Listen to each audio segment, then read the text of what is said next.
Assalamualaikum warahmatullahi wabarakatuh. Selamat pagi. Bertemu kita kembali dalam channel Agro On.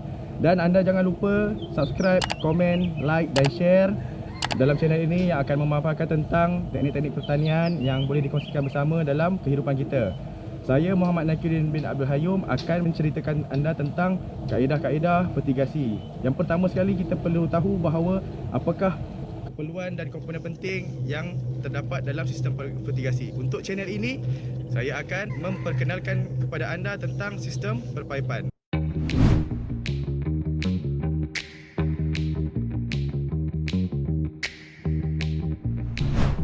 So, kita kena pergi tempat perpaipan. Jom.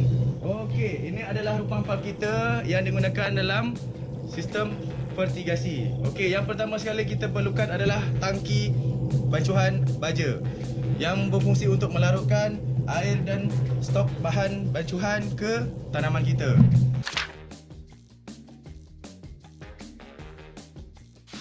Yang kedua adalah kita perlu ada yang ini, tangki air bersih, ya, sebanyak 600 galen.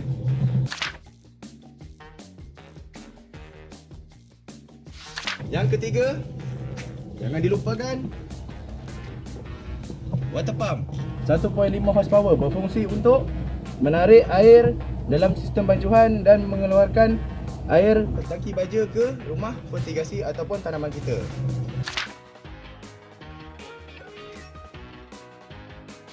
Seterusnya, jangan kita lupa juga, ini adalah pengunci, ya, pengunci bersaiz 1 inci. Dia berfungsi untuk mengalirkan air masuk ketika kita membancuh baja dan juga untuk mengurangkan tekanan. Untuk makluman tuan-tuan dan puan-puan, fungsi ini berlaku seperti berikut. Dalam keadaan selari, ia akan terbuka, manakala dalam keadaan sebaliknya, dia akan tertutup.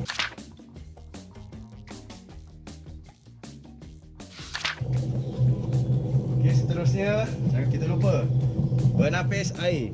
Ya, penapis air yang berfungsi untuk menapis bahan-bahan asing ke rumah fertigasi.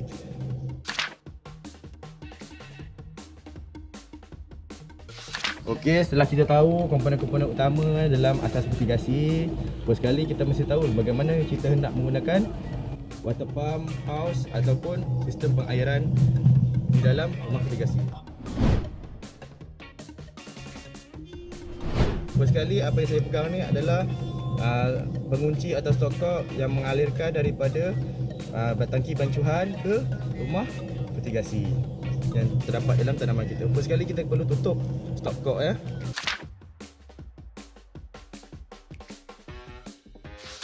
Dan seterusnya kita akan belajar cara-cara membancuh ataupun penggunaan water pump, bagaimana kita nak bancuh daripada tangki air bersih ke tangki utama bancuhan. First sekali kita perlu pastikan bahawa stopcock yang ditetapkan mempunyai aliran yang betul. First sekali kita perlu buka pengunci di tangki air bersih. Selepas itu kita perlu buka juga pengunci yang ditetapkan, and then pastikan untuk tangki bancuhan kita perlu tutup untuk mengelakkan air mengalir, dan jangan lupa kita buka pengunci untuk menyebabkan air masuk. Okey, bagaimana cara ia berfungsi adalah seperti berikut. Pertama sekali kita mesti membayangkan atau tahu kaedah pengaliran air masuk ke tangki bancuhan. Saya akan tunjukkan apabila water pump telah dipasang dan di-on-kan, air akan mengalir keluar daripada tiub 40 mm, terus bergerak ke arah sini salur paip, dan dia akan disedut oleh water pump terus ke salur naik ke atas dan akan keluar ke tangki bancuhan. Okey, seterusnya antara alat yang diperlukan adalah control bob ataupun kotak kawalan, yang mana ia mengawal pengaliran sama ada dari segi bancuhan dan pengaliran ke tanaman.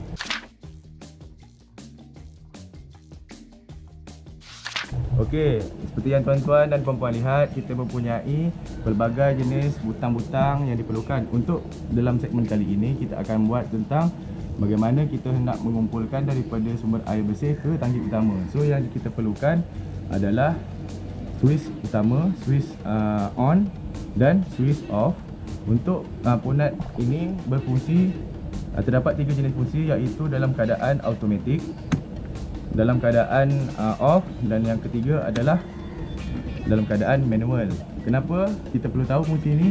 Supaya untuk kaedah auto, sekiranya kita telah membancuh larutan air baja, sekiranya kita boleh setkan fungsi masa secara automatik. So kalau tuan-tuan dan perempuan berada di luar kawasan dan tidak perlulah sekiranya risau jika tanaman anda tidak diairi.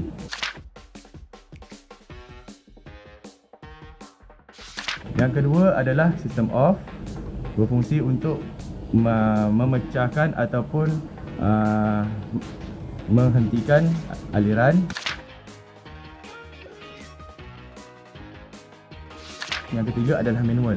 Manual ni adalah berfungsi untuk ketika kita hendak membuat bancuhan, seterusnya untuk membuat pembersihan tangki.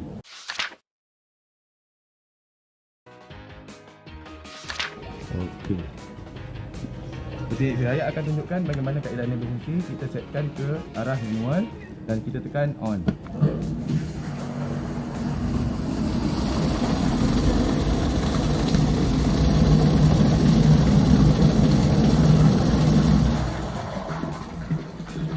Yes.